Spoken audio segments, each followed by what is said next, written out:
There are days that have gone by that I have said and vocalized to my friends, like, this is a low grade hell. You know what I mean? Like, I'm definitely like, it's giving, you know, it's giving Hades just a little bit. Like, who do I think put us here? Well, there's another theory that I had. It was like a 3D, 4D dichotomy. So you've got the yin and yang, white with the black dot, and then black with the white dot.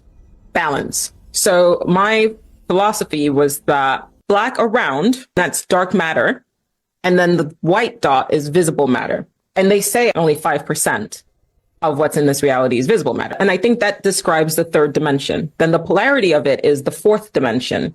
And that is where dark matter becomes visible. I believe it was like 95% of what's in this reality is dark matter.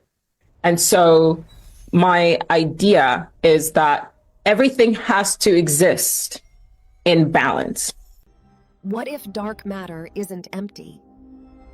What if it's the structure of a world more advanced than ours? So for the fourth dimension, which is essentially a reality that is unbound to time, to be a utopia, because I've argued that our reality is a dystopia or low-grade hell. In order for this to exist and be a utopia, 5% at a time of the entities in fourth dimension have to descend down to the third dimension to serve time.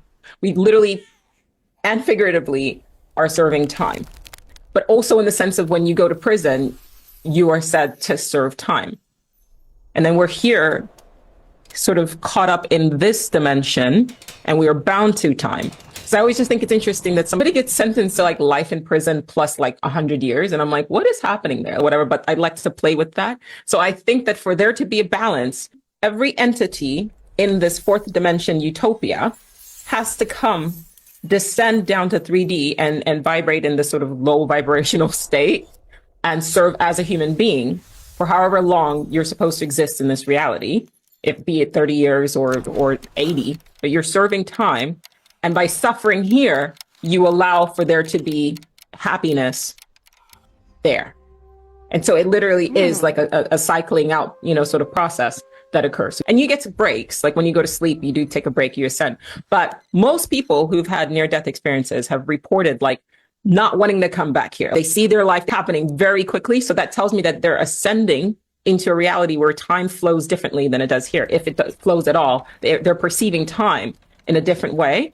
And then they always report feeling one with everything, which would be a utopia, feeling high, connected, happy. And they are like, I literally don't want to fucking go back there. But they're always told, like, it's not your time.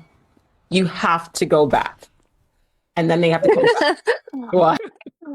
That's so interesting. I have so many thoughts right now, guys. Well, first of all, it sounds like Earth is basically the prison for high-dimensional beings. You can look at it as a prison, or you can look at it as like a penal colony, or you can look at it as like in reality, for there has to be a balance. You ever notice that whatever is a gift is also a curse? Like everything has to, there's male, female, like black, white. But I think that that extends outside of the third dimension. For there to be a utopia, there has to be a dystopia, and that's just the balance.